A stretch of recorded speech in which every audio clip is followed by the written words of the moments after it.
একটা বাচ্চার সুস্থ স্বাভাবিক ওজনের জন্য যে বিষয়টা দরকার সেটা হচ্ছে তাকে আলট্রা প্রসেসিং করা খাবার এবং হচ্ছে যে খাবারগুলোতে এক্সট্রা অয়েল অথবা হচ্ছে সুগার অ্যাড করা থাকে সেই খাবারগুলো থেকে বাচ্চাকে যতটা সম্ভব কন্ট্রোলে রাখা। এর মধ্যে অন্যতম হচ্ছে যে খাবারগুলোতে খুব বেশি সুগারই থাকে সেই খাবারগুলো অন্যতম যেই খাবার সেটা হচ্ছে জুস, চিপস, সফট ড্রিঙ্কস, তার পাশাপাশি হচ্ছে বিভিন্ন ধরনের বেকারি আইটেম। এই খাবারগুলো সাধারণত খুব বেশি প্রসেসিং করা সুগার এবং হচ্ছে অয়েল, যেটার মধ্যে পাম অয়েল অথবা ট্রান্সফ্যাট এই জাতীয়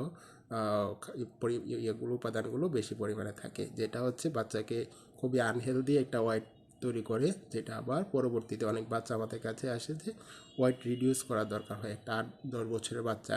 তার প্রয়োজন অনুপাতে অনেক বেশি ওজন তৈরি হয়ে যায়, দেখা যাচ্ছে যে একটা বাচ্চা তখন 40 কেজি 45 কেজি এরকম ওজন হয়ে যাচ্ছে একটা 8 থেকে 10 বছরের বাচ্চা। সেজন্য হচ্ছে হেলদি ওয়েটটা যাতে মেনটেন করে আমরা গ্রোথ চার্টটা ঠিকভাবে